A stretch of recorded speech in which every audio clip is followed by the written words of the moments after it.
The pre-dawn mist clung to the headstones like whispered prayers, transforming Oak Hill Cemetery into something between the living world and whatever lay beyond. I moved through the fog with practiced silence, my work boots leaving dark prints in the dew-soaked grass as I made my morning rounds. The weight of my keys jangled softly against my hip, a sound that had become as familiar as my own heartbeat over the past 2 years. If you're enjoying this story so far, don't forget to hit the like button and subscribe. Drop a comment telling me where in the world you're watching from. I love hearing from you. My name is Elena Moretti, and I talk to the dead for a living. Not in any supernatural sense. Just the quiet, one-sided conversations that happen when you spend 12 hours a day among those who can no longer answer back. It's a lonely profession, but loneliness had become my closest companion since the accident that took my husband 3 years ago. The eastern sky was beginning to lighten, painting the marble monuments in shades of rose and gold as I checked the main gates, ensuring they were secure before the grounds officially opened at 7. My breath misted in the October air, and I pulled my worn jacket closer, feeling the familiar ache in my left leg, where the surgeons had rebuilt it with pins and plates after the crash. The medical bills from that surgery still arrived monthly, each envelope a reminder of how fragile financial stability could be. "Good morning, Mrs. Chen," I murmured, as I passed a fresh grave marked with wilting chrysanthemums. "Your daughter brought yellow roses yesterday. She sat here for 2 hours." It was my habit to share these small observations with the recently departed, as if keeping them informed of the living world they'd left behind. The cemetery sprawled across 15 acres of prime Chicago real estate, a green sanctuary surrounded by the urban sprawl of the city. Old money rested here alongside immigrants who'd saved their entire lives for a proper burial. I knew every section, every family plot, every story carved into granite and marble. It was my job to maintain this place, to ensure the grass was trimmed, the pathways clear, the monument standing straight against time and weather. My phone buzzed in my pocket as I approached the maintenance shed, a text from my sister Maria lighting up the cracked screen. "Mama's doctor called. They want to adjust her medication again. Can you cover the copay?" I closed my eyes, leaning against the weathered wooden door as familiar anxiety tightened around my chest. My mother's Alzheimer's medication cost $300 every month, even with insurance. Between that, my own medical bills, and the rent on my studio apartment in a neighborhood that was one paycheck away from dangerous, I was drowning slowly in a sea of red ink. The cemetery paid barely above minimum wage, but it offered something money couldn't buy: solitude. After losing Marco in the Marco accident that had nearly killed me too, I couldn't bear crowds or noise or the well-meaning concern in people's eyes. Here, among the silent dead, I could breathe. I texted Maria back. "I'll figure it out. Don't worry." The same lie I'd been telling her for months. The morning routine was meditative in its predictability. I unlocked the shed, retrieved my tools, and began the day's work. Mondays meant checking all the older sections for damage, clearing away dead flowers, reporting any vandalism or maintenance issues to Mr. Peterson, the cemetery director who visited once a week and otherwise left me blissfully alone. By 8 o'clock, the first visitors were arriving. I made myself scarce, as I always did, retreating to the far corners of the grounds where I could work without intruding on private grief. That's when I saw him. He stood in Section 7, the area reserved for the wealthy families whose names appeared on Chicago buildings and charity galas. His back was to me, but, even from a distance, something about his posture arrested my attention. He wore an expensive black suit, perfectly tailored to broad shoulders that seemed to carry an invisible weight. His dark hair was slightly too long, curling at the collar in a way that suggested he'd been too preoccupied to visit a barber. But it was the way he stood that made me pause in my work. Utterly still, head bowed, one hand resting on a granite headstone with a tenderness that seemed at odds with his imposing frame. In 2 years of working here, I'd witnessed every expression of grief imaginable, but there was something about this man's silent vigil that felt different, more intense, more private. I should have moved on, should have respected his privacy as I did for all visitors. But something held me there, half hidden behind a large oak tree, my pruning shears forgotten in my hands as I watched him. He sank to his knees on the grass, and that's when I heard it. A sound so raw, so broken, that it pierced straight through the armor I'd built around my own heart. He was crying. Not the quiet tears of acceptance or the gasping sobs of fresh loss, but something deeper, the kind of grief that came from a wound that refused to heal, that woke you at 3 in the morning and stole the breath from your lungs. My own eyes burned with sympathetic tears as I watched this stranger's shoulders shake with the force of his emotion. Without thinking, I took a step closer, drawn by the universal language of loss that I understood too well. That's when he lifted his head, and I saw his face. The pruning shears clattered from my nerveless fingers, hitting the ground with a dull thud that seemed impossibly loud in the morning quiet. My heart hammered against my ribs as recognition slammed into me with the force of a physical blow. I knew that face. Not from personal acquaintance, but from the wanted poster that had been plastered across every news station and newspaper in Chicago for the past 6 months. The FBI had called it the biggest manhunt in Illinois history. Federal charges ranging from racketeering to conspiracy to commit murder. A $5 million reward for information leading to his capture. Dante Caruso, the ghost of Chicago, head of the Caruso crime family, wanted for crimes that read like something from a movie rather than real life. And he was kneeling 20 feet away from me, completely unaware of my presence, weeping at a grave. My mind raced, trying to reconcile the man I'd seen on television, cold-eyed and dangerous in courtroom sketches and surveillance photos, with the broken figure before me. The disconnect was almost impossible to process. This was supposed to be one of the most dangerous men in America, yet here he was, vulnerable and alone, mourning someone with a depth of feeling that seemed too genuine to be anything but real. I should run. I should call the police. $5 million would solve every financial problem I had, would pay for my mother's care for the rest of her life, would free me from the constant anxiety of choosing between medication and rent, between food and medical bills. But my feet remained rooted to the ground, unable to move as Dante Caruso pulled something from his jacket pocket. A photograph, worn at the edges from constant handling. He pressed it to his lips, then placed it gently against the headstone, his fingers lingering on the cold marble. "I'm sorry," I heard him whisper, his voice rough with tears and barely audible across the distance between us. "God, Isabella, I'm so sorry. I should have protected you better. I should have." His voice broke entirely, and he bowed his head again, one hand flat against the gravestone, as if he could somehow reach through solid granite to touch whatever lay beneath. Isabella, the name on the headstone that I'd walked past 100 times without really seeing. Isabella Marie Caruso, beloved wife and mother, taken too soon. The dates showed she'd been only 28 when she died, just 2 years ago. Madre de Dios, a wife. He'd lost his wife. Something shifted in my chest, some wall I'd built cracking slightly as I recognized the particular quality of his grief. I knew that pain, knew how it felt to lose the person who'd been your whole world, to wake each morning to the crushing realization that they were gone and never coming back. Knew the guilt that came with surviving when they hadn't. 3 years since Marco's death, and I still sometimes forgot he was gone. Still reached for him in the night. Still composed mental notes to tell him something funny I'd seen, only to remember with fresh devastation that he would never hear them. Watching Dante Caruso weep for his Isabella, I saw my own reflection in his grief. The rational part of my brain screamed at me to leave, to get to safety and call the authorities. This man was dangerous. A criminal. Someone responsible for terrible things, even if the federal indictment didn't specify exactly what those things were.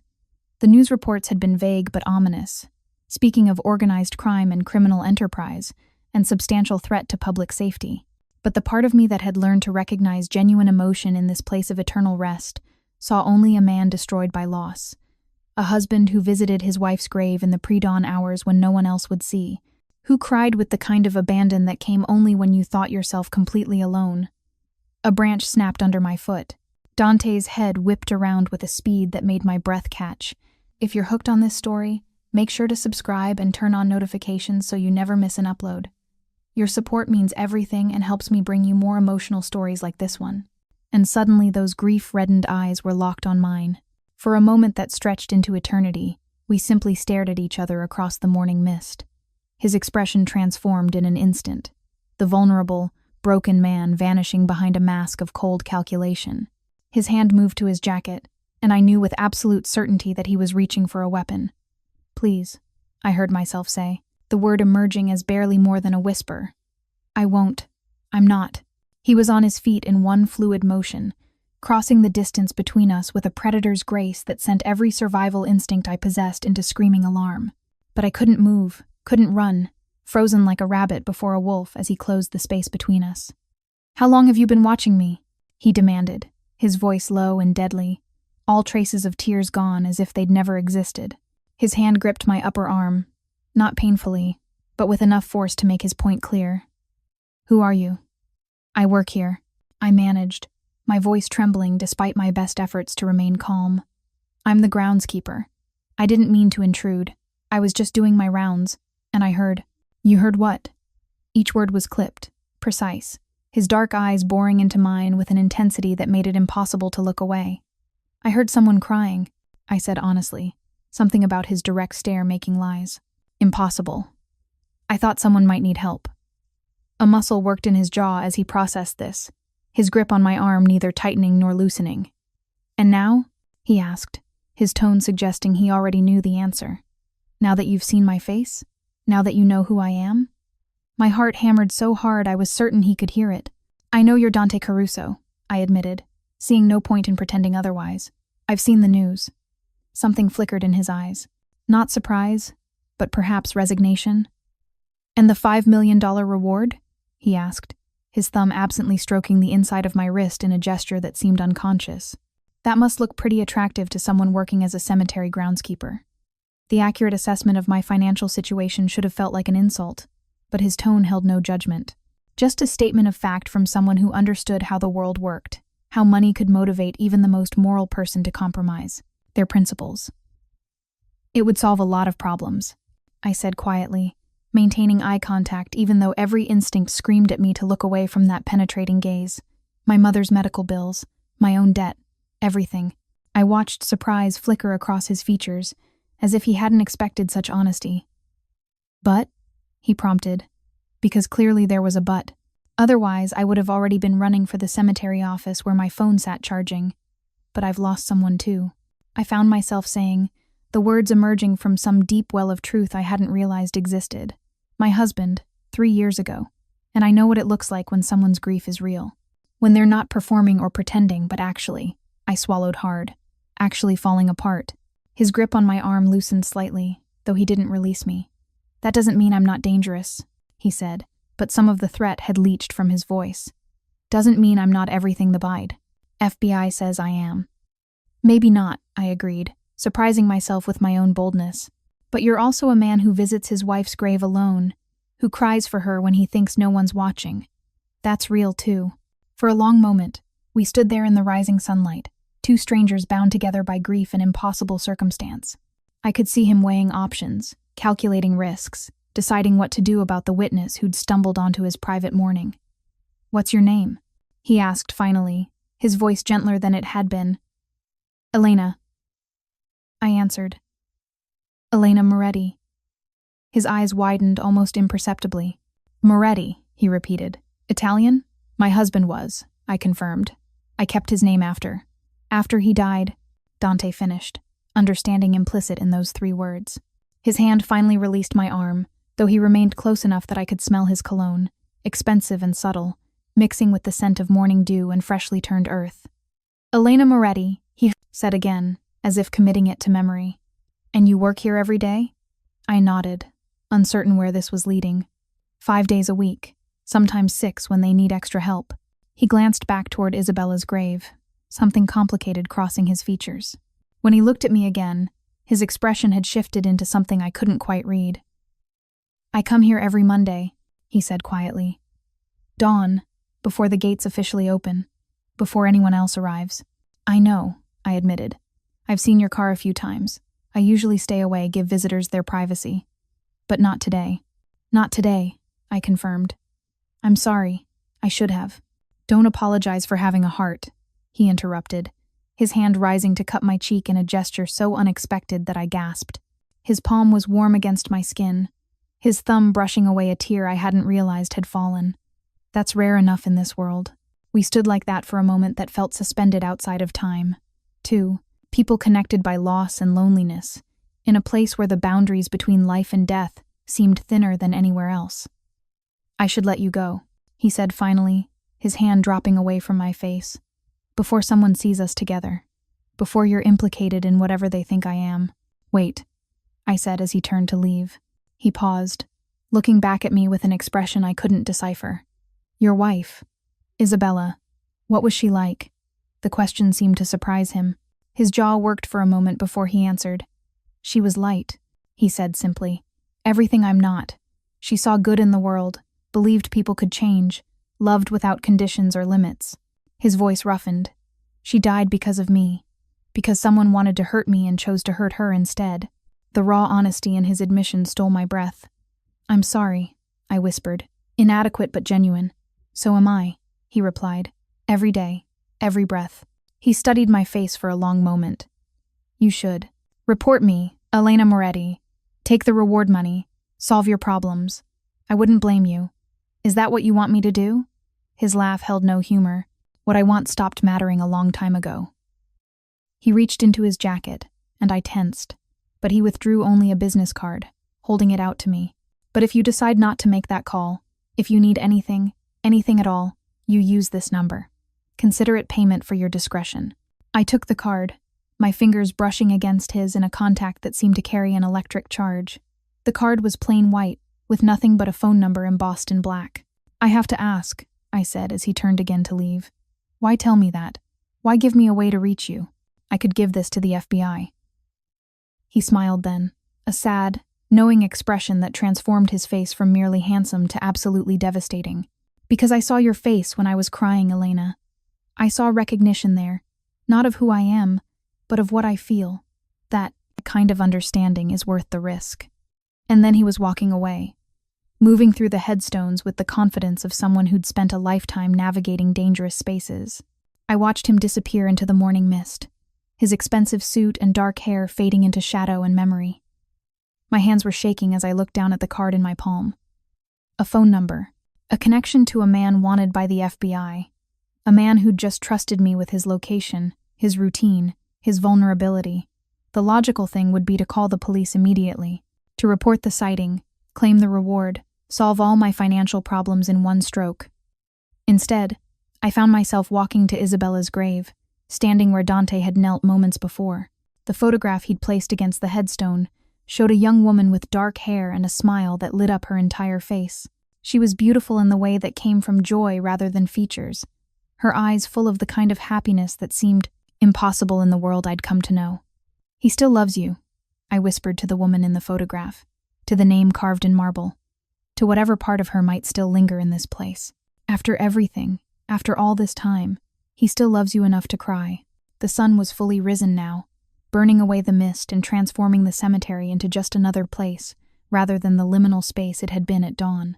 I could hear cars on the street beyond the gates, the sounds of the city waking up, life continuing its relentless march forward. I tucked Dante's card into my pocket, feeling the weight of the decision I was making, or perhaps not making. Not yet. Not today. As I returned to my work, trimming hedges and clearing pathways and maintaining this city of the dead, my mind kept circling back to those moments with Dante Caruso. The grief in his eyes, the gentleness of his touch against my cheek, the recognition that had passed between us, two people who understood what it meant to lose everything. $5 million would change my life, would save my mother, would free me from the constant anxiety that shadowed my every waking moment. But some part of me, the part that still grieved for Marco with an intensity that hadn't dimmed in 3 years, couldn't bring myself to betray a man's private mourning, couldn't turn his love for his wife into a transaction. Not today, maybe not ever. The decision should have brought relief, but instead, I felt the weight of something new settling onto my shoulders. By choosing not to report Dante Caruso, I'd stepped across a line I couldn't uncross, had become complicit in his continued freedom, had become, in some small way, part of his story rather than just a witness to it. As I locked up the maintenance shed that evening, my phone buzzed with another text from Maria. Doctor says Mama's getting worse. They want to do new tests. $2,000 out of pocket. I stared at the message, then at the card in my pocket with its single embossed number. A way out. An offer of help from a man who claimed to honor his debts.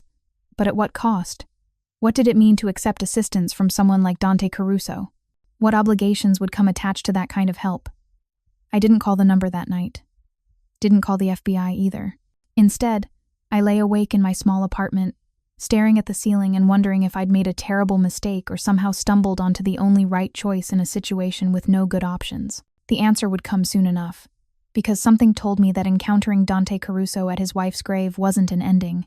It was a beginning. The next Monday arrived with the inevitability of a held breath finally released. I'd spent the week in a state of constant anxiety, jumping at every unexpected sound, scrutinizing every car that passed the cemetery gates, half convinced that either the FBI or Dante Caruso himself would appear to upend my fragile existence.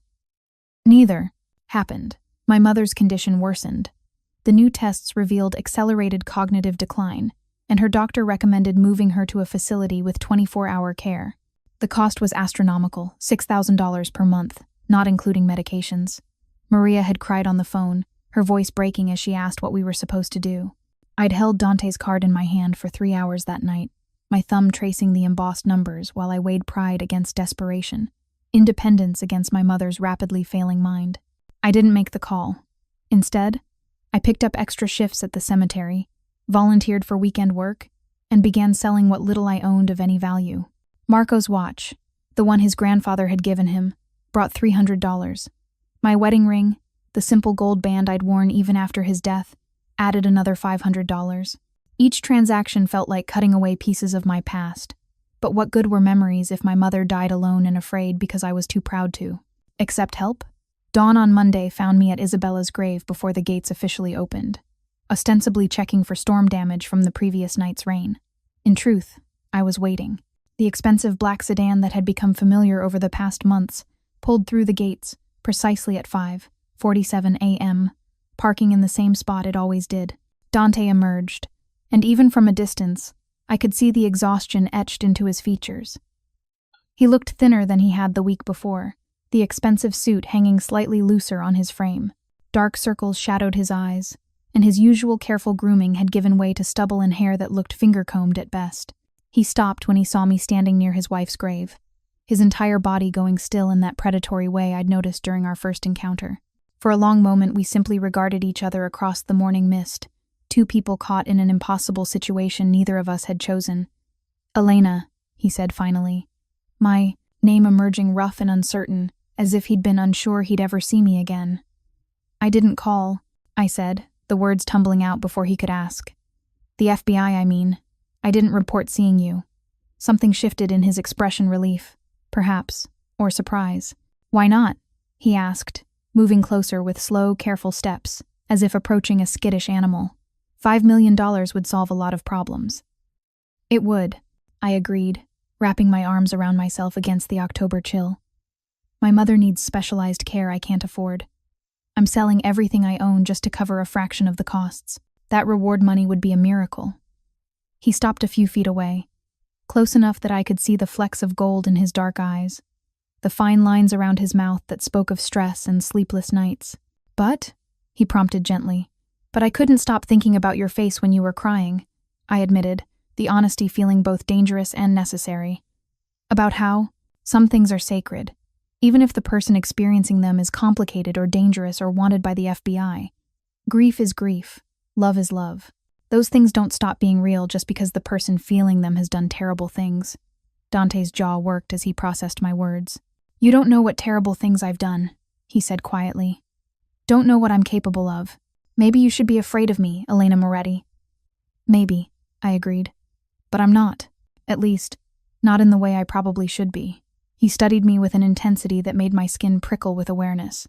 "You sold your wedding ring," he observed, his gaze dropping to my bare left hand. "I noticed it last week. Today it's gone." The fact that he'd noticed such a detail, that he'd remembered, sent an unexpected warmth through my chest. "I needed the money," I said simply. His expression darkened with something that looked almost like anger, though not directed at me. "How much do you need?" he asked, bluntly. "For your mother's care. The total amount." I shook my head immediately. "I didn't not report you so you'd feel obligated to." "I'm not offering out of obligation," he interrupted, his voice carrying an edge of frustration. "I'm offering because I can, and because you gave me something precious when you chose not to make that call. You gave me more Monday mornings with Isabella. That's worth more than money." The raw emotion in his voice made my throat tight. $6,000 a month, I heard myself say. For the memory care facility, plus about $3,000 for the medications and specialized treatments.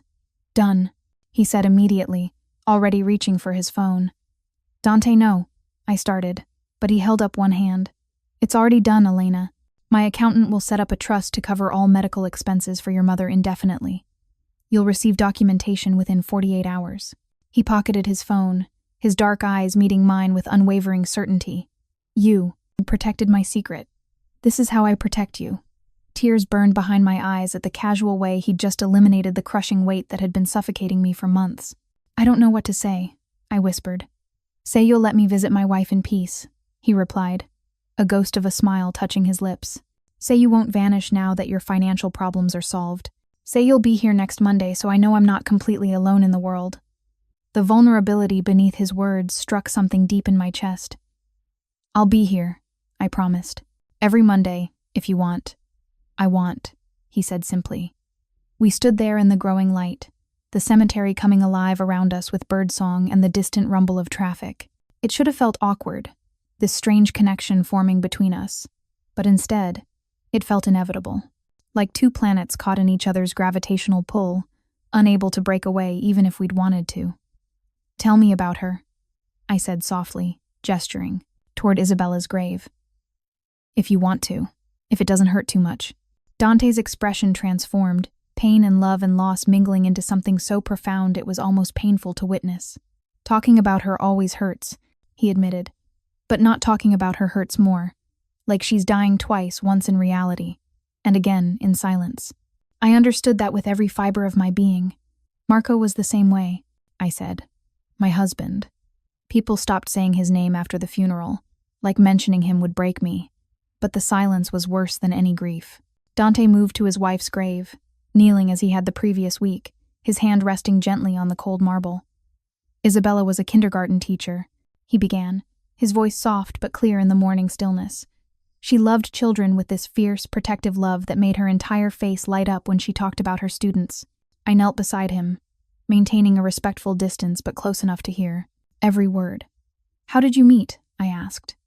A genuine smile crossed his face, the first I'd seen from him. She rear-ended my car at a stoplight, completely destroyed the bumper of my Mercedes while she was searching for a dropped crayon on her passenger seat floor. She was mortified, crying and apologizing while I just stood there thinking I'd never seen anyone more beautiful. The image made me smile despite the sadness that cloaked his story. Love at first accident? Something like that, he agreed. She had no idea who I was, what I did for a living, saw me as just some guy in an expensive suit who she'd inconvenienced. I took her to dinner to discuss the repairs, and by dessert I knew I was going to marry her. Did she know? I asked carefully. Eventually, I mean. About your business? His expression clouded. She knew I worked in family business, understood that meant things she shouldn't ask about. But Isabella had this gift for seeing the best in people, believing they could be more than their circumstances. She thought she could love me into being a better man.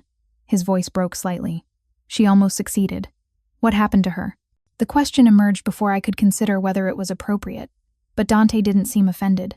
A car bomb, he said flatly, each word falling like a stone into still water. Meant for me. They knew my routine, knew which car I'd be driving that morning. But Isabella had taken my car because hers wouldn't start, and I'd driven hers instead. He paused, his breathing ragged. She died instantly. Our daughter was in the back seat. My blood ran cold. Your daughter. Survived, he said quickly, seeing my horror.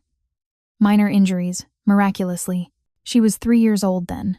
She's 5 now, living with Isabella's sister in Portland under a different name, a different identity, completely protected from my world.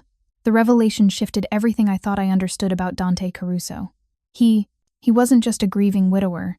He was a father who'd lost his wife and given up his child to keep her safe.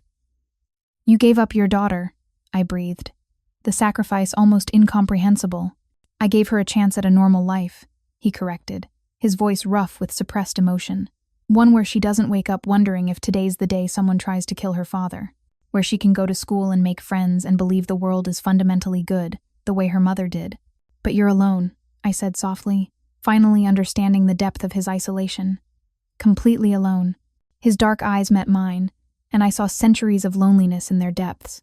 Until this morning, when you chose to be here instead of anywhere else. That made me slightly less alone, Elena. The weight of his words settled over me like a blanket, warm and suffocating all at once. I should get back to work, I said, though I made no move to stand. before Mr. Peterson arrives and sees us together. Wait, Dante said, his hand catching mine before I could rise. His palm was warm, calloused in unexpected places, his grip gentle but insistent. There's something you should know.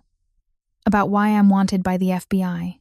I stilled, part of me not wanting to hear this, not wanting the complicated reality of who he was to intrude on the fragile understanding we'd built. But he deserved the honesty of my full attention. Tell me, I said.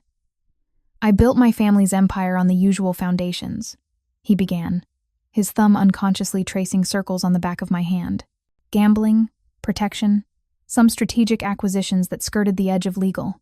Nothing I'm proud of, but nothing that hurt innocence directly. But 6 months ago, I discovered that some of my captains were trafficking. Women, children, brought in from overseas and sold like merchandise. His grip tightened almost painfully on my hand. When Isabella was alive, she kept me, untethered, reminded me that there were lines even I shouldn't cross. After she died, I stopped caring about much of anything. Got sloppy, let things happen that never would have happened if I'd been paying attention. What did you do? I asked, though part of me already knew. I burned it all down, he said simply. Every operation, every person involved. I gave evidence to the FBI, named names, provided documentation that would dismantle not just my organization but a dozen others involved in the trafficking. Testified before a grand jury under the condition that they'd protect the victims and prosecute everyone responsible. This wasn't what I'd expected. But you're still wanted, I said, confused. If you cooperated with the FBI, because I killed 3 men before I went to the FBI, he admitted, his voice flat and emotionless. The ones directly responsible for bringing children into my organization's network. I killed them slowly, painfully, and without remorse. The FBI wanted my testimony and evidence, but they couldn't give me immunity for murder. So I gave them everything, ensured the victims would be protected, and the guilty punished, and then I disappeared before they could arrest me. The confession should have terrified me. Should have sent me running for the nearest phone to report not just his location but his admission of killing 3 people. Instead, I found myself thinking about the children he'd saved, the lines he'd refused to let be crossed, the price he'd paid for his moment of conscience. So you're not exactly what the news says you are, I said slowly, trying to reconcile the wanted fugitive with the man before me. I'm worse than what they say, he corrected grimly. And better. Both things are true, Elena. I'm not a good man seeking redemption. I'm just a man who couldn't live with certain things on his conscience, even if everything else was already damned. Before I could respond, the sound of a car engine cut through our conversation. We both tensed, Dante's entire body coiling like a spring as he assessed the threat. But it was only Mr. Peterson's ancient Buick, arriving earlier than usual. You need to go, I said urgently, squeezing Dante's hand before releasing it. If he sees you here, if he recognizes you.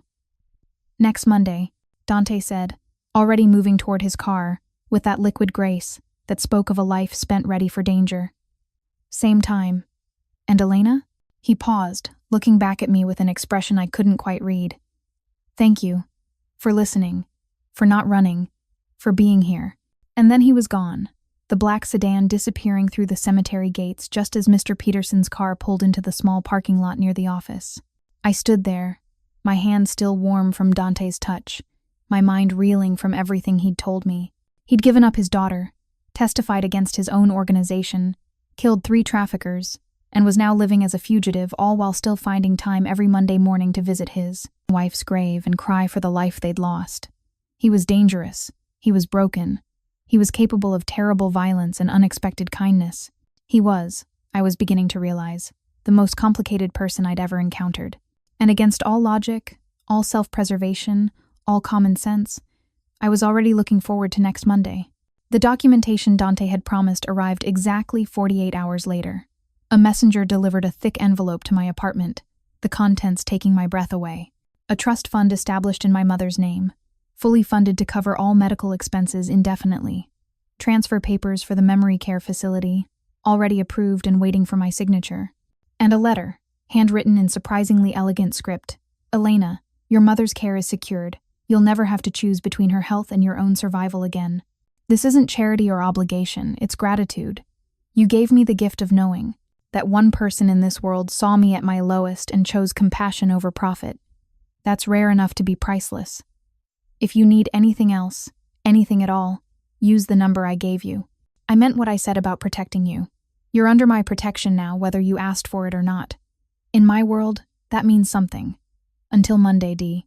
I read the letter 3 times, my fingers trembling slightly as I traced the bold strokes of his handwriting. The phrase "under my protection" should have sounded ominous, possessive, controlling. Instead, it felt like a warm blanket wrapped around my shoulders, a promise that I wasn't fighting alone anymore. Maria cried when I told her about the trust fund, asking questions I couldn't fully answer about the anonymous donor who'd made this miracle possible. I hated lying to my sister, but the truth that a wanted fugitive was paying for our mother's care seemed impossible to explain. My mother was moved to Serenity Gardens Memory Care the following week. The facility was beautiful, with private rooms overlooking landscaped gardens, caring staff who spoke gently and moved slowly, respecting the confusion and fear that came with advanced Alzheimer's. She seemed more peaceful there, less agitated than she'd been in the noisy assisted living apartment we'd previously afforded.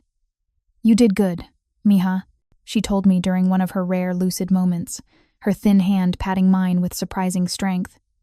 "Your father would be proud of how you've taken care of me." I swallowed past the lump in my throat, thinking about how none of this would have been possible without Dante's intervention. "I had help, Mama," I said softly. She studied my face with the uncanny perception that sometimes cut through the fog of her disease. "A man?" she asked, her eyes brightening with hope. "You met someone?" "It's complicated," I admitted, which was perhaps the understatement of the century. "Love usually is," she replied, drifting back and into confusion before I could correct her assumption that what existed between Dante and me had anything to do with love. But her words haunted me as the second Monday approached. What was growing between us? Gratitude on my part, certainly. Loneliness seeking connection. 2 people who understood grief in ways most never would. But love? That seemed both impossible and dangerous to even consider. Dawn on Monday found me waiting near Isabella's grave again, this time with 2 cups of coffee from the diner down the street. The gesture felt presumptuous, domestic in a way that probably crossed boundaries I didn't fully understand. But something about our previous conversation had felt unfinished, and I wanted to offer something, however small, in return for the life-changing gift he'd given me. Dante's car arrived precisely on time, and I watched him emerge, noting that he looked slightly better than the previous week. Still exhausted, still carrying the weight of the world on his shoulders, but perhaps slightly less alone. His expression, when he saw me, shifted through surprise, pleasure, and something more complicated. "You're here," he said, as if he doubted I would return despite my promise. "I brought coffee," I offered, holding out one of the cups. "I didn't know how you take it, so I got it black. There's cream and sugar in my bag if you need it." He accepted the cup with hands that were surprisingly gentle for someone capable of the violence he'd confessed to. "Black is perfect," he said, and something about the way he looked at me made warmth bloom in my chest. "Thank you, Elena. For this, and for being here, and for—" He trailed off, seeming unable to articulate everything he was grateful for. "My mother is settled in Serenity Gardens," I said, filling the silence. "She has a room with a garden view. The staff is kind. She seems happy, as much as she can be with her condition. I don't know how to thank you for that, Dante." "You're here," he said simply, "on a Monday morning when you could be anywhere else, doing anything else. That's thanks enough." We moved together to Isabella's grave, this time kneeling side by side in a gesture that felt natural rather than intrusive. I'd cleaned the monument the previous day, ensuring no bird droppings or dirt marred the polished granite. Fresh flowers sat in the bronze vase white roses that I'd brought from my own meager budget, wanting to contribute something to the woman who died so senselessly. "You brought her flowers?" Dante noticed, his voice tight with emotion. "She deserves them," I said, and I wanted to. Isabella seems like she was someone special, someone worth remembering beautifully. Dante's hand found mine, our fingers intertwining with a rightness that should have been impossible given how recently we'd met. "Tell me about Marco," he requested softly. "Your husband. It's only fair, since you've heard so much about Isabella." The invitation to speak about Find Aid, Marco, to share his memory with someone who would understand, opened something in my chest that I'd kept carefully locked away. "He was a firefighter," I began, my voice steadier than I expected. Brave in that casual way where he never thought what he did was particularly heroic, just necessary. How did he die? Dante asked gently.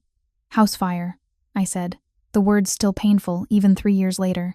He got everyone out, a family of 5, including a baby. Went back in one more time to check for pets, and the roof collapsed.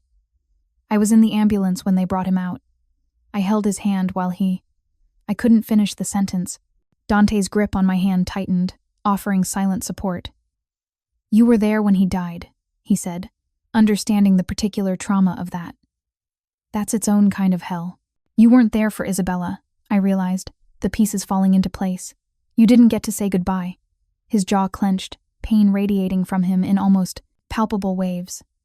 I was in a meeting 20 miles away when the bomb went off. By the time I got to the hospital, she'd already been dead for an hour. They wouldn't let me see her, too much damage, they said. My last memory of her is the morning she kissed me goodbye, annoyed because I'd forgotten to put my coffee cup in the dishwasher.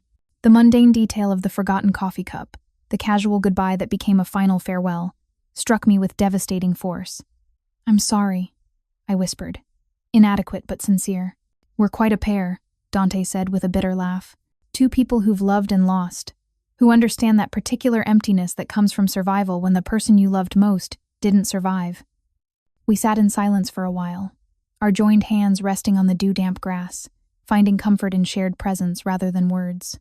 The sun climbed higher, burning away the morning mist and transforming the cemetery into just another space, rather than the liminal realm it became at dawn. I should tell you something, Dante said finally, his voice carrying a new tension. The FBI is increasing their efforts to find me. There's been renewed media attention, additional pressure from Washington. Coming here each Monday is becoming more dangerous. My stomach dropped. Are you saying you won't come anymore? The prospect of returning to lonely Monday mornings, of losing this unexpected connection, felt like losing something precious before I'd fully understood its value. I'm saying that being associated with me is dangerous, Elena, he corrected, his dark eyes holding mine with painful intensity. That if they're watching this cemetery, if they've figured out my routine, you could be implicated just for talking to me. I could disappear, protect you by staying away. But, he paused, seeming to struggle with the words. But I don't want to. I don't want to give up these mornings. I don't want to lose the one person in my life who sees me as something other than a criminal or a ghost. Then don't, I said, the decision forming even as I spoke the words. Don't disappear. Don't give up these mornings. We'll be careful, but don't ask me to go back to being alone when I've just discovered what it's like to not be. Something fierce and tender blazed in his eyes. You understand what you're saying? What you're choosing? I'm choosing Monday mornings, I said firmly. I'm choosing to honor a man's grief and my own loneliness, and the strange friendship that's formed between 2 people who probably shouldn't know each other at all. Is that enough? It's everything, he breathed, and then his hand was cupping my cheek, his thumb brushing across my skin with a gentleness that made my breath catch. You're everything I didn't know I was still capable of wanting, Elena Moretti. The moment stretched between us, charged with possibility and danger in equal measure. His face was close enough that I could see the flecks of amber in his dark eyes, could feel his breath warm against my lips, could imagine what it would be like to close that final distance and discover what he tasted like. But a car door slammed somewhere in the distance, shattering the spell. We pulled apart reluctantly, awareness of our surroundings returning with uncomfortable clarity. I should go, Dante said, though he made no move to stand, before someone sees us together. Next Monday? I asked, needing the confirmation, the promise that this wasn't ending before it had really begun. Next Monday, he confirmed. And Elena, be careful. Watch for anyone following you, any unusual cars near your apartment, anything that feels wrong. If you notice anything, call that number immediately. The reminder of the danger surrounding him sent a chill through me despite the warming morning.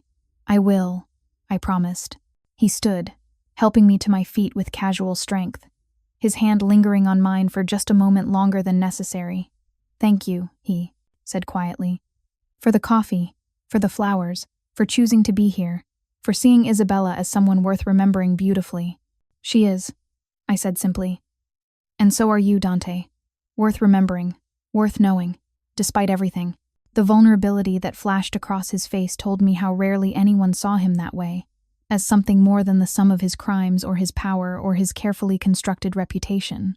And then he was gone, his car disappearing through the cemetery gates, leaving me standing alone beside his wife's grave with 2 empty coffee cups and a heart that felt dangerously full.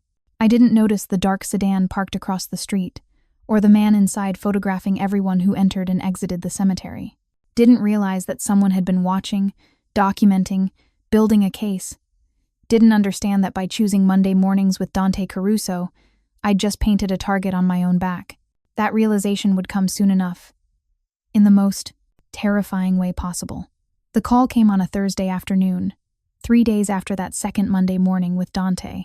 I was trimming hedges in the older section of the cemetery, my hands working automatically while my mind drifted through memories of his thumb brushing my cheek, his voice when he called me, everything. My phone buzzed in my pocket.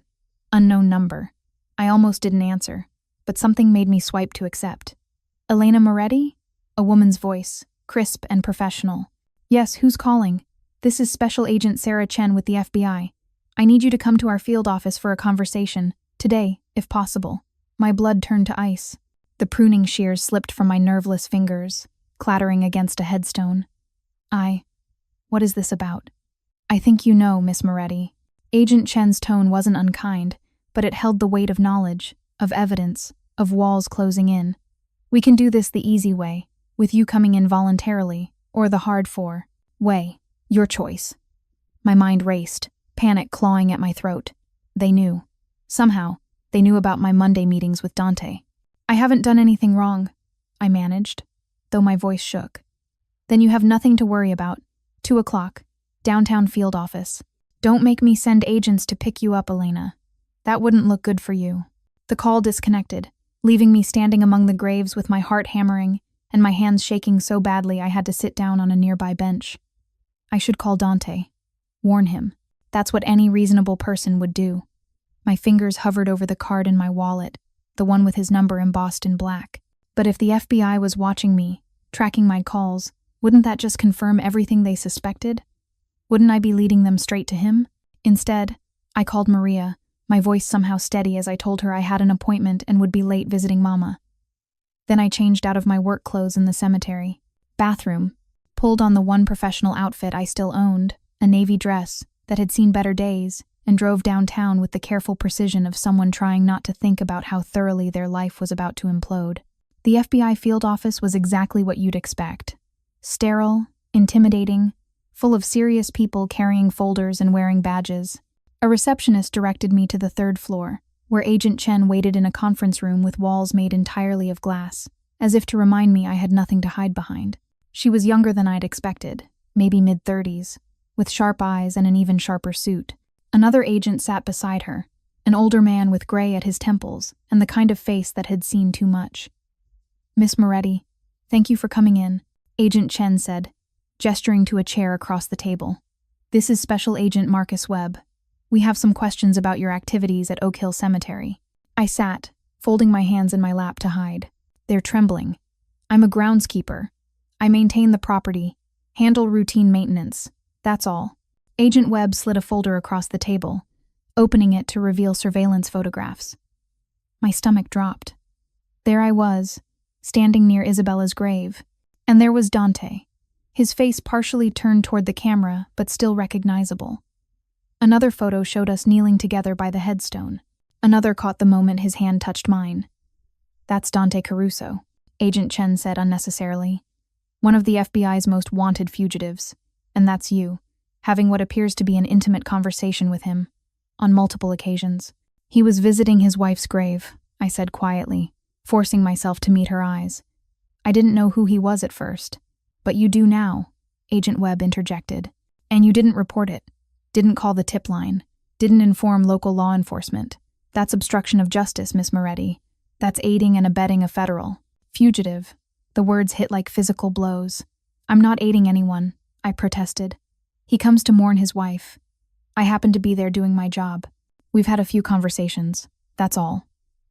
Agent Chen leaned forward, her expression almost sympathetic. Elena, can I call you Elena? I've read your file. I know about your husband, about your mother's condition. I know you're drowning in medical debt and barely keeping your head above water. She paused meaningfully. I also know that suddenly, 3 weeks ago, a substantial trust fund was established for your mother's care. Anonymous donor. Untraceable, or so they thought. Oh God. The trust fund. Of course they'd traced it. Of course they'd connected the dots. We're not here to destroy your life, Agent Webb said, his tone gentler than before. We're here to offer you a choice. Help us bring in Dante Caruso, and everything goes away. The obstruction charges, the investigation into the trust fund, all of it. You walk away clean, and your mother's care continues uninterrupted. And if I don't help you? I asked, though I already knew the answer. Then we prosecute, Agent Chen said simply. Federal charges for obstruction and aiding a fugitive. You're looking at 5 to 10 years, Elena. Your mother ends up in state care. Everything Caruso gave you gets seized as proceeds from criminal activity. Is protecting him really worth losing everything? The room spun slightly. 5 to 10 years. Mama in state care, confused and frightened and alone. Everything gone, destroyed, because I'd chosen to see a man's grief as sacred instead of reportable. What would you need me to do? The words tasted like ash. Agent Chen's expression brightened with professional satisfaction. We know he visits every Monday morning. We need you to wear a wire, get him talking about his organization, his crimes, anything we can use, and we need you to help us set up his arrest. Make sure he's in a specific location at a specific time. You want me to betray him, I said flatly. To use his grief against him. We want you to do the right thing, Agent Webb corrected. Caruso is dangerous, Elena. Yes, he testified against traffickers, and that was admirable. But he also killed 3 people, brutally, and he's evaded justice for months while people who've committed lesser crimes sit in prison. Is that fair? Is that justice? I thought about Dante's face when he talked about Isabella, about his daughter growing up without either parent, about the children he'd saved by destroying his own empire. I thought about my mother in her beautiful room at Serenity Gardens, peaceful for the first time in years. I thought about the genuine connection I'd felt during those Monday morning conversations, the recognition of shared loss, the tentative friendship that had begun to bloom. And I thought about 5 to 10 years in prison while Mama's mind disintegrated alone. I need to think about this, I said, my voice barely audible. You have until Monday, Agent Chen replied. That's 4 days. We'll need your answer before dawn Monday morning. If you agree to cooperate, we'll provide you with a wire and detailed instructions. If you refuse... She didn't need to finish the sentence. They let me leave, but I felt their eyes on me all the way out of the building, felt the weight of the choice crushing down on my shoulders with each step. I sat in my car in the parking garage for 20 minutes, staring at nothing, my mind a chaos of conflicting loyalties and impossible choices. Finally, my hands shaking, I pulled out Dante's card and dialed the number I'd memorized but never used. It rang 3 times before he answered. Elena, his voice, warm and slightly concerned. Is everything all right? I need to see you, I said, surprised by how steady I sounded. Not Monday. Today. Now, if possible. A pause, during which I could almost hear him calculating risks and variables. Where are you? Downtown, near the FBI field office. I saw no point in lying. Another pause, longer this time. There's a church 3 blocks west. Street Anthony's. The side door is usually unlocked. Go there. I'll find you. The call disconnected. I sat for another moment, then started my car and drove the 3 blocks with exaggerated care, paranoid that somehow the FBI was already following me, already documenting this meeting to add to their case. Street Anthony's was old, one of those Catholic churches that had survived Chicago's evolution from frontier town to metropolis. The side door opened with a quiet creak, revealing a dim interior that smelled of incense and old wood and centuries of prayers. I slipped inside, choosing a pew near the back, and waited. Dante appeared 15 minutes later, materializing from shadows like he'd been born to them. He wore dark jeans and a leather jacket, his hair hidden under a baseball cap, looking nothing like the expensive suited man who visited his wife's grave. He slid into the pew beside me, maintaining a careful distance. Tell me, he said quietly. So I did. All of it. The FBI's call, the surveillance photos, the choice they'd given me. As I spoke, I watched his expression shift from concern to resignation to something harder, colder. They have you cornered, he said when I finished. Very neatly.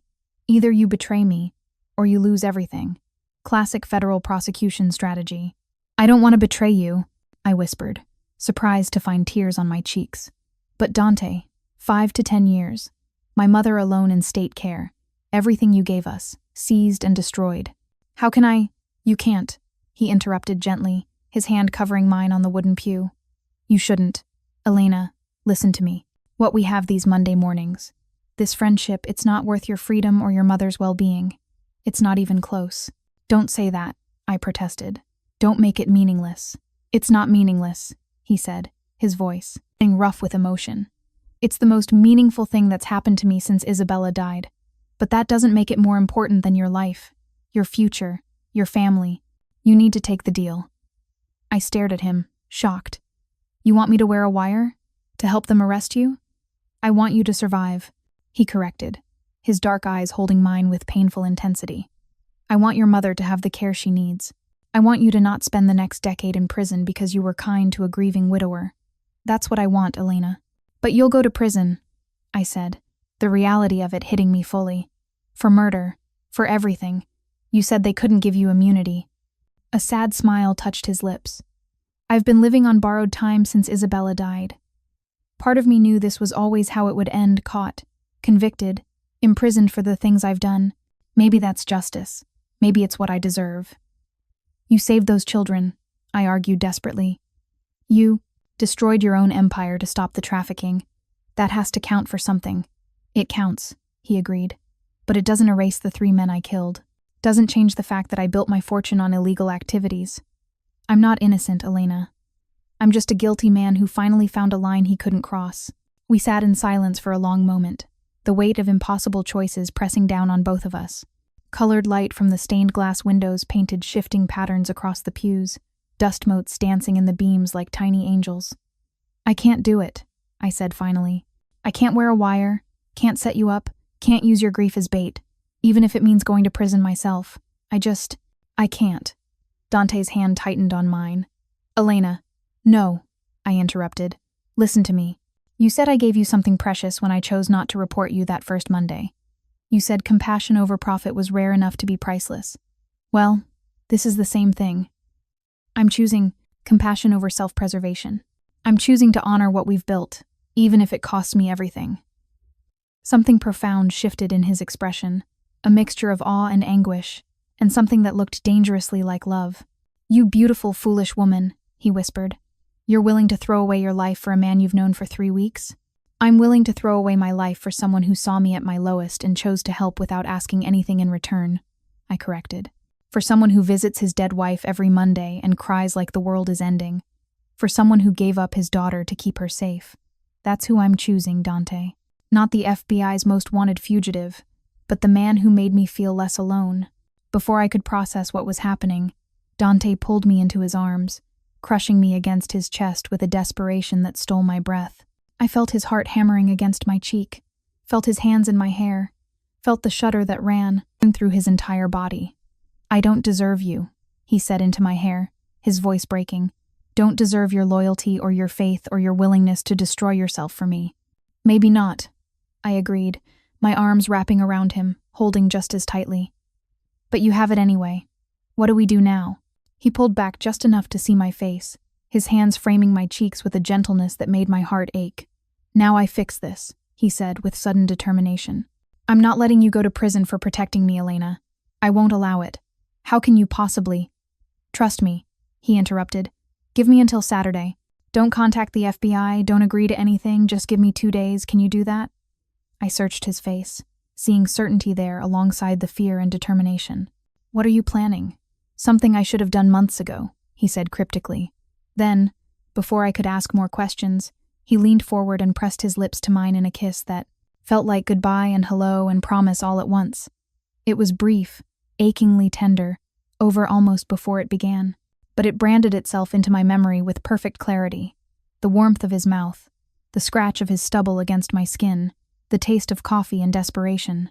2 days, he repeated, pulling away with visible reluctance. And Elena? Whatever happens, know that these Monday mornings have been worth every risk. You've been worth every risk. Then he was gone, disappearing back into the shadows, leaving me alone in the church with my heart racing and my lips still tingling and absolutely no idea what he was planning. Saturday arrived with unseasonable warmth, October pretending to be September for one last day before winter's approach. I'd heard nothing from Dante, Nothing from the FBI except a reminder text from Agent Chen that my deadline was Monday morning. I spent Friday visiting my mother, watching her peaceful face as she slept in her comfortable room, wondering if I'd ever see her again outside of a prison visiting area. Maria had come too, chattering about her kids and her job, and completely oblivious to the disaster looming over our lives. "You seem distracted," she'd observed, her sisterly radar picking up on my anxiety. "Everything okay?" "Just tired." I'd lied, kissing Mama's forehead and leaving before Maria could press further. Saturday morning, I was cleaning Isabella's grave, something I'd taken to doing weekly, keeping the monument spotless, the flowers fresh when my phone rang. Dante's number. "Meet me at the church," he said without preamble. 1 hour. "And Elena? Bring the FBI's contact information." The church was empty when I arrived, just me and the colored light and the smell of old prayers. I sat in our pew, the one where he'd kissed me 2 days ago, and waited with my heart in my throat. Dante arrived exactly on time, but he wasn't alone. He was accompanied by a woman in an expensive suit, carrying a leather briefcase, who looked like she'd stepped out of a corporate boardroom. "Elena Moretti, this is Catherine Walsh," Dante introduced. "She's the best criminal defense attorney in Illinois, possibly in the country. I've retained her services on your behalf." I blinked, confused. "I don't understand." Catherine smiled, settling onto the pew in front of us and turning to face me. "Mr. Caruso has provided me with a substantial retainer to represent you in negotiations with the FBI. We're going to get you complete immunity, Elena, for everything." "How?" I asked, looking between them. "They have surveillance photos, evidence of obstruction. They have circumstantial evidence of a groundskeeper talking to a cemetery visitor," Catherine corrected. "Conversations that could be explained a dozen different ways. Without your cooperation, without you wearing a wire or setting up an arrest, their case against you is weak. Prosecutable, maybe, but not the slam dunk they want you to believe." "But the trust fund," I protested. "They traced the money. The trust fund was established by a legitimate third-party donor through perfectly legal channels," Catherine said with a smile that suggested she'd found a loophole and exploited it thoroughly. "There's no evidence connecting it to any criminal enterprise. And even if there were, accepting financial assistance from someone who later turned out to be wanted by the FBI doesn't constitute a crime. You're not responsible for vetting the backgrounds of everyone who shows you kindness." Hope flickered in my chest. Dangerous and fragile. "So you think you can get the charges dropped?" "I think I can get you complete immunity in exchange for limited cooperation," Catherine clarified. "You'll still need to testify, but on your terms. You'll tell the truth about your interactions with Mr. Caruso, but you won't wear a wire, won't set up an arrest, won't actively aid in his capture." I turned to Dante, seeing the determination in his face. "You're turning yourself in," I realized. "That's your plan. You're going to surrender." "On Monday morning," he confirmed. "After one last visit to Isabella, I'll turn myself in to Agent Chen personally, with Catherine negotiating the terms. Full cooperation in exchange for your immunity and protection." "No," I said immediately. "You can't do that. You'll spend the rest of your life in prison." "Probably," he agreed, his hand finding mine. "But you won't. And that's all that matters to me now, Elena. These past few weeks, these Monday mornings with you, they've reminded me that there are things worth sacrificing for, people worth protecting. You protected me when you had every reason not to. Now I'm going to protect you." Tears blurred my vision as the magnitude of his sacrifice hit me fully. "This isn't fair," I whispered. "You're giving up your freedom for me." "I gave up my freedom the day I killed those traffickers," he corrected gently. "I've been living on borrowed time since then, Elena. All I've done is extend it long enough to find someone worth the wait. Worth every Monday morning. Worth everything." Catherine cleared her throat discreetly. "I'll give you two some privacy," she said, standing. "Elena, I'll be in touch tomorrow to go over the details of what to expect. In the meantime, don't contact the FBI. Let them sweat." She left us alone in the church, two people caught in circumstances neither had chosen, but both were trying to navigate with whatever grace they could muster. "I don't want to be the reason you go to prison," I said, my voice breaking. "I don't want that on my conscience, Dante." "You're not the reason," he assured me, pulling me into his arms. "The reason is 3 dead traffickers and a lifetime of choices that led me to that moment. You're just the first good thing to come from the wreckage. The first light in 2 years of darkness. That's worth protecting, Elena. You're worth protecting." I buried my face in his chest, breathing in his scent, memorizing the feel of his arms around me, knowing that Monday would change everything. "What happens after you surrender?" I asked. "Do I ever see you again?" "That depends," he said carefully, "on whether you'd want to. I'll understand if you don't. If you want to forget these Monday mornings and move on with your life without the complication of a man in federal prison." I pulled back to look at his face, seeing vulnerability there that took my breath away. "Is that what you think? That I'd just forget you? Forget what you've done for me, what we've shared? I think you deserve better than waiting for a man who might never get out of prison," he said honestly. "Who comes with more baggage and danger than anyone should have to carry?" "What I deserve is a choice," I countered. "And I'm choosing you, Dante. Whatever that means, however that looks, I'm choosing these Monday mornings, even if they become Sunday afternoons in a prison visiting room. I'm choosing the man who saw me struggling and decided to help, who visits his wife's grave with flowers and tears, who gave up his daughter to keep her safe. That's my choice." Something cracked in his carefully controlled expression, emotion breaking through like water through a dam. "Elena," he breathed, and then his mouth was on mine, kissing me with a desperation that spoke of limited time and unlimited feeling. This kiss was nothing like the brief, tender moment 2 days ago.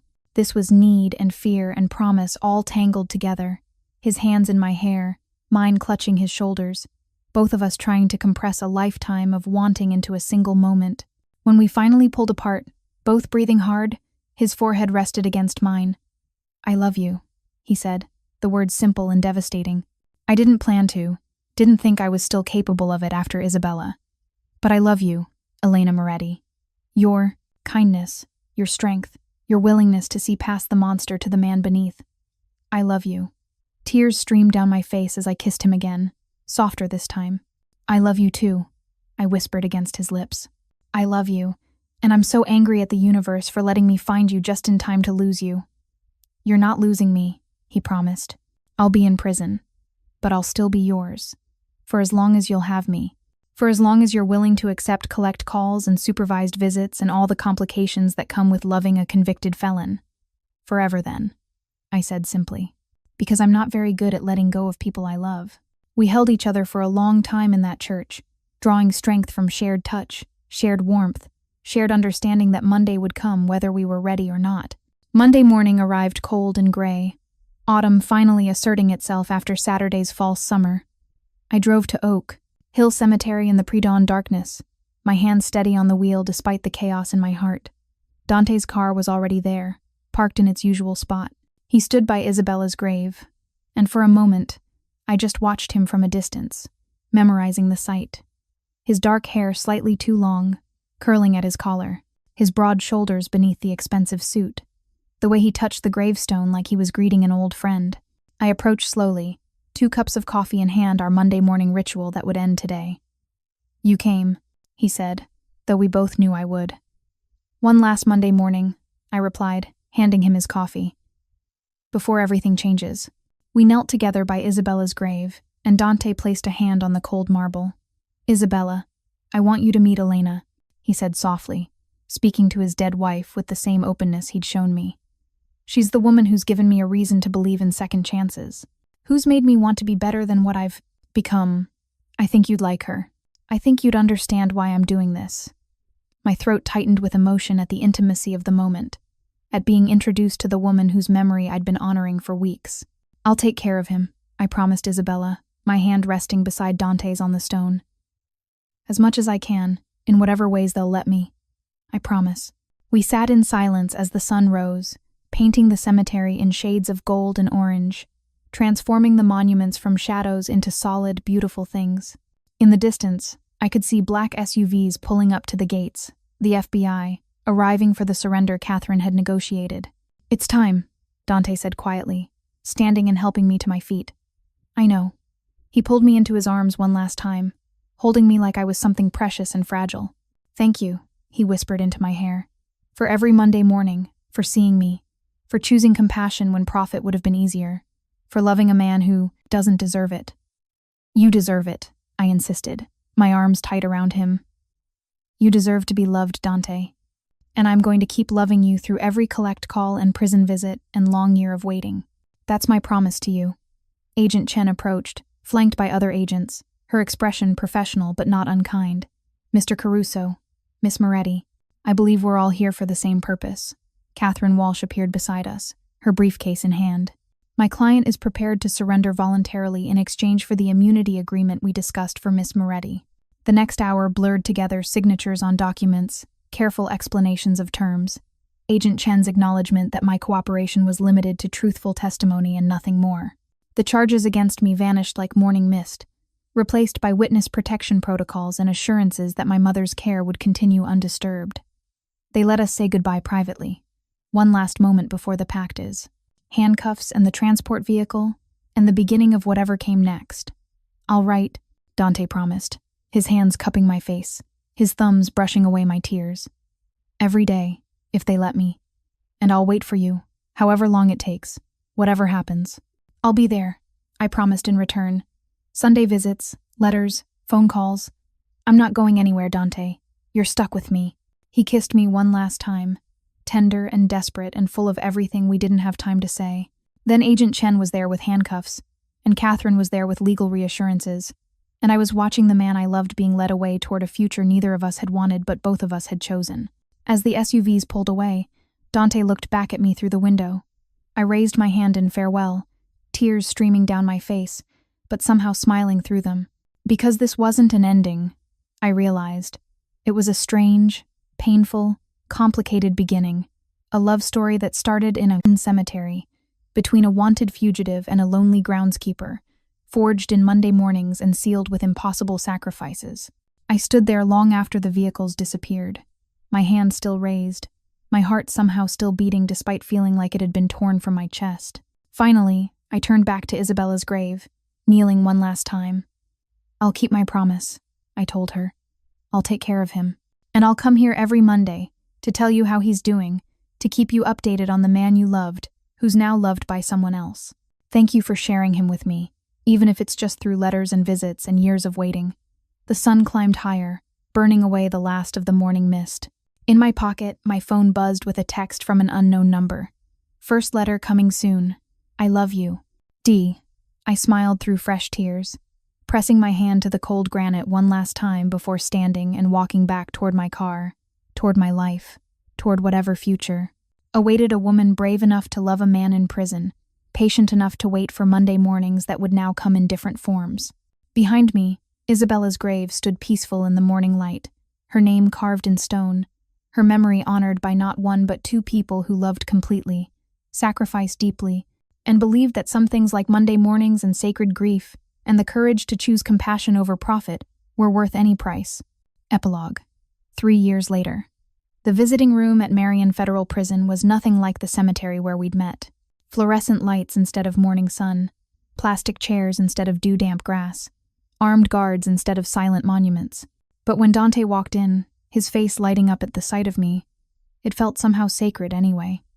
"Elena," he said, taking the seat across from me, his hands reaching for mine across the table, the maximum contact they allowed. "Hello, my love," I replied, squeezing his fingers, cataloging the changes 3 years had brought. More gray at his temples, new lines around his eyes, but also a peace that hadn't been there in those early Monday mornings. Prison had aged him and somehow made him younger at the same time, as if surrendering had lifted a weight he'd carried too long. "How's Isabella?" he asked, our usual opening. Every visit, every letter, we started with his wife's grave, honoring the place where we'd found each other. "Beautiful," I assured him. "I planted tulips last week, yellow ones, like in the photograph you left. And I told her about your letter, the one where you described the poetry class you're teaching. She would be proud, Dante." His eyes shone with emotion. "And your mother?" "Still holding on," I said, though we both knew it wouldn't be much longer. "Maria brought her grandchildren to visit yesterday. She didn't remember their names, but she smiled the whole time. That's something." We talked for the allowed, 30 minutes, catching up on lives lived in such different circumstances but still somehow shared.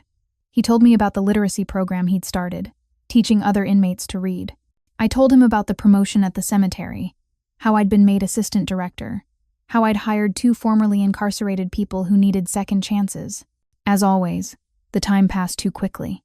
"1 more year," he said as the guards signaled our time was ending. "Maybe less, if the parole board looks favorably on my case. And then, And then Monday mornings again. I finished, hope and longing mingling in my chest. Real ones, at Isabella's grave, with coffee and flowers and all the time in the world. I can't wait, he whispered, his hands tightening on mine one last time before he had to let go. I watched him walk away, back toward his cell block, his head held high despite the orange prison uniform.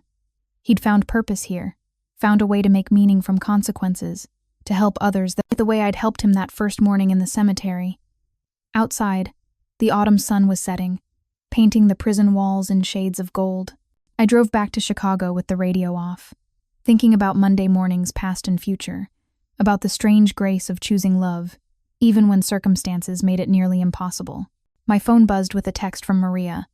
"Mama's asking for you. Says she needs to tell you something important." I changed course, heading for Serenity Gardens instead of home. Found my mother lucid for perhaps the last time, her thin hand reaching for mine with unexpected strength. "Mija," she said, her eyes clear and focused. "The man who helped us, the one who paid for all this, you love him." It wasn't a question. "Yes, Mama, I love him." She smiled, the expression radiant despite her failing body. "Good. Love like that. Love that survives impossible things. That's what your father and I had. It's worth everything, Elena. Worth waiting for, worth fighting for, worth Monday mornings and Sunday visits and however it comes. Don't ever apologize for it." She died 3 days later, peacefully, in the beautiful room Dante's sacrifice had provided. At her funeral, I read a letter he'd written from prison, expressing condolences he couldn't deliver in person, honoring a woman he'd never met but whose daughter he loved. 6 months after that, Dante came up for parole.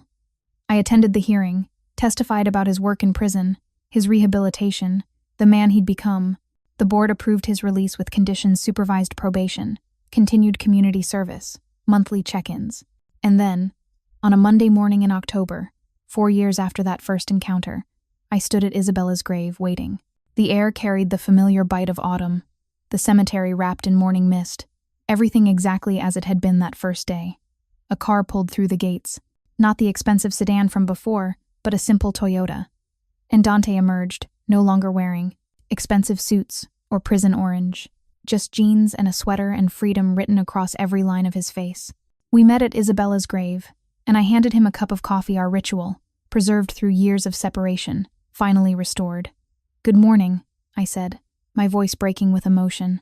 "The best morning," he corrected, pulling me into his arms, holding me like he'd dreamed of holding me through 1,000 supervised visits. The best Monday morning of my life. We knelt together by his wife's grave, and Dante spoke to her as he always had.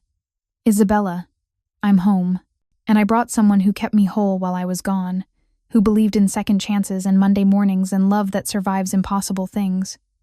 We're going to be okay, all of us. I promise." As the sun rose over Oak Hill Cemetery, transforming the monuments from shadow into light, Dante turned to me with a question in his eyes and a ring in his hand, simple, elegant, nothing like the expensive jewelry his former life would have demanded. "Elena Moretti," he said, his voice rough with emotion. "Will you give me a lifetime of Monday mornings? Will you marry a man who's made terrible mistakes but who loves you more than he thought possible? Will you build a life with me, here among the memories and the future and everything in between?" I looked at the ring, at his face, at Isabella's name carved in marble. "Yes," I whispered, letting him slide the ring onto my finger. "Yes to Monday mornings and second chances and building something beautiful from broken pieces. Yes to all of it, Dante. Yes to us." We kissed there in the morning light, beside his wife's grave. Two people who'd found each other in the most unlikely place, who'd chosen love even when it cost everything, who'd waited and fought and believed that some things like Monday mornings and sacred grief and the courage to see someone truly were worth any sacrifice. And somewhere, perhaps in memory or spirit or the space between, Isabella smiled, knowing that the man she'd loved had found someone to love him forward, to help him become the man she'd always believed he could be. The cemetery came alive around us with birdsong and autumn light, death and life existing side by side the way they always had, the way they always would. And we stood there together, two survivors of impossible grief, beginning our improbable forever with coffee and flowers and Monday morning light painting everything gold. The wedding took place on a Monday morning, naturally. Not in a church or hotel ballroom, but in Section 7 of Oak Hill Cemetery, beneath the ancient oak tree that had witnessed our first conversation, with Isabella's grave as our silent witness. It had been 6 months since Dante's release, 6 months of rebuilding a life neither of us had imagined possible. We'd moved slowly, carefully, learning each other outside the context of crisis and separation, learning what it meant to love someone in ordinary moments, not just extraordinary ones. The guest list was small. Maria and her family, Catherine Walsh, who'd made our reunion possible, a handful of Dante's former associates who'd stayed loyal despite everything, and surprisingly, Agent Sarah Chen, who'd become an unlikely ally in Dante's rehabilitation efforts. Mrs. Bennett, Dante's former housekeeper who'd cared for his daughter before she went to live with Isabella's sister, had insisted on making the cake. "Mr. Dante deserves happiness," she'd said firmly when I tried to protest. "And so do you, dear girl." I wore a simple cream dress, nothing elaborate, with Isabella's wedding ring, the one Dante had saved from the wreckage, on a chain around my neck. He'd given it to me the night before, his hands shaking slightly as he explained. "She would want you to have it," he'd said. "Would want you to know that loving me doesn't diminish what she and I had. It honors it. You're not replacing her, Elena. You're continuing the story she started, the one about a man who could be better than his circumstances if he had someone to believe in him." Now, standing before the officiant, a retired priest who'd known Isabella, and agreed to perform the ceremony despite its unconventional location, I watched Dante's face as he recited vows we'd written together. "Elena, you found me in the darkest period of my life, when I thought I'd lost everything worth having. You saw past the wanted posters and federal charges to the man underneath, broken, grieving, desperate for connection.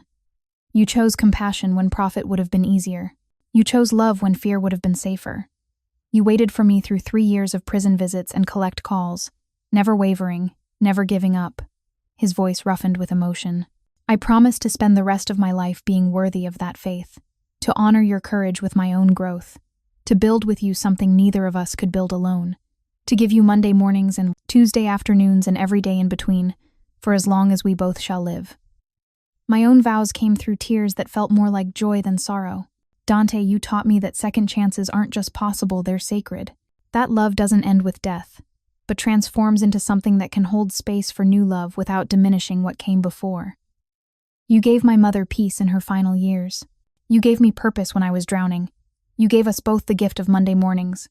I squeezed his hands, feeling the strength in them, the calluses earned from prison work and redemption. "I promise to stand with you through whatever comes next, to believe in your capacity for good even when the world remembers only the bad, to honor Isabella's memory by loving you as completely as she did, to build a life that makes meaning from all we've survived." The priest pronounced us husband and wife, and when Dante kissed me, I tasted salt, his tears or mine. Impossible to tell, unnecessary to know. After the ceremony, we stood together at Isabella's grave. Dante placed his hand on the cool marble, and I covered it with mine, our wedding rings catching the October sunlight. "She's why we're here," Dante said quietly, "for my ears alone. If she hadn't died, I wouldn't have been at this cemetery that Monday morning. Wouldn't have been broken open enough to let you in. I hate that she had to die for us to find each other, but I can't regret what we've built from that loss." "Neither can I admitted, "and I don't think she would either. Love isn't finite, Dante. Loving me doesn't mean you love her less. It means your capacity for love survived even the worst thing that could happen. That's powerful. That's worth celebrating." Maria approached with champagne in plastic cups. The cemetery didn't allow glass, and we toasted with our small gathering of witnesses. "To second chances," Catherine declared. "To Monday mornings," Maria added. "To love that survives." "Impossible things," Agent Chen contributed, surprising everyone with the sentiment. As our guests mingled among the headstones, somehow making even this solemn place feel celebratory, Dante pulled me aside to a bench overlooking the entire cemetery. The same bench where I'd first realized who he was, where fear and fascination had battled in my chest. "I have something for you," he said, withdrawing a small box from his jacket pocket. "A wedding gift that's also a promise about our future." Inside was a photograph, creased and faded from years of handling the same one he'd brought to Isabella's grave that first morning. But there was something else tucked behind it. A recent photo of a little girl with dark curls and her mother's smile, maybe 7 years old now, playing on a swing set. "That's Lucia," Dante said, his voice thick with emotion. "My daughter. Isabella's sister sent it last week. along with a letter. She thinks it might be time for Lucia to know about me. Not everything, not yet, but that she has a father who loves her, who gave her up to keep her safe, but never stopped loving her. My heart clenched with the magnitude of what he was offering, not just the information, but the possibility. You want to reconnect with her? I want us to reconnect with her, he corrected.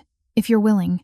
If you're ready to be a stepmother to a little girl who doesn't remember me, who'll need patience and time and so much love to understand why her life has been what it's been. Tears blurred my vision as I studied the photo. She had Dante's eyes, Isabella's smile, and an entire future of possibilities ahead of her. Yes, I whispered. Yes, I'm ready. We'll do it slowly, carefully, at whatever pace feels right for her. But yes, Dante, let's bring her home. He pulled me into his arms, and we sat there on that bench, holding each other in the promise of a family neither of us had dared hope for. Around us, the cemetery continued its eternal vigil, monuments to ended lives serving as the foundation for our beginning. The first meeting with Lucia happened 3 months later, carefully orchestrated by child psychologists and Isabella's sister, Anna, who'd been a fierce guardian but understood that a child deserved to know her father if he'd truly changed. We met at a park in Portland, neutral territory, with Anna staying close for Lucia's comfort. The little girl approached cautiously, her dark eyes assessing Dante with the wariness of someone who'd been told stories but had no memory to anchor them. "You're my dad?" she asked directly, her 7-year-old bluntness cutting through any pretense. "I am," Dante confirmed, kneeling to be at her eye level the same way he'd knelt beside Charlie in that restaurant so long ago. "And I'm sorry I haven't been able to be your dad in the way you deserved, but I'd like to try now, if you'll let me. Slowly, carefully, at whatever speed feels right to you." She studied him for a long moment, then turned her gaze to me. "And you're the lady he married?" "I am," I said, also kneeling. "My name's Elena. I'm not trying to replace your mom, no one could ever do that. But I'd very much like to be your friend, and maybe, someday, if you wanted, something more." Lucia considered this with the seriousness of a child who'd been forced to grow up too fast. "Aunt Anna says my mom was kind and brave and loved me very much." "She was all those things," Dante confirmed, his voice breaking slightly. "And she'd be so proud of the person you're becoming." Something softened in Lucia's expression. "Do you visit her grave?" "Every Monday morning," I answered when Dante seemed unable to speak. "We both do. We bring flowers and tell her about our week. About you too, the updates Aunt Anna sends. Your mom's part of our family, Lucia. She always will be." The little girl's eyes widened with understanding beyond her years. "Can I come sometime? To visit? I don't really remember her, but I'd like to know where she is." "Absolutely," Dante managed, tears streaming openly down his face now. "Anytime you want, sweetheart. Anytime at all." The reunion wasn't perfect or magical or instantly healing. Lucia returned to Anna's house that day, and we began the slow process of building trust through phone calls, letters, and carefully supervised visits. But it was a beginning, and beginnings were something we'd learned to value. 2 years later, on a Monday morning in October, 4 people stood at Isabella's grave. Dante, me, and 9-year-old Lucia, who now spent summers with us in Chicago, and a baby, our son, Marco, named for the husband I'd lost, and the courage it took to love again after devastating loss. Lucia knelt by her mother's headstone with the easy familiarity of someone who'd made peace with talking to the dead. "Hi, Mom," she said, placing fresh flowers in the bronze vase. "I got an A on my English paper." And Marco took his first. "Steps yesterday?" Dad cried. "It was really funny," Dante laughed, bouncing our son on his hip. I did not cry. My eyes were simply leaking with pride.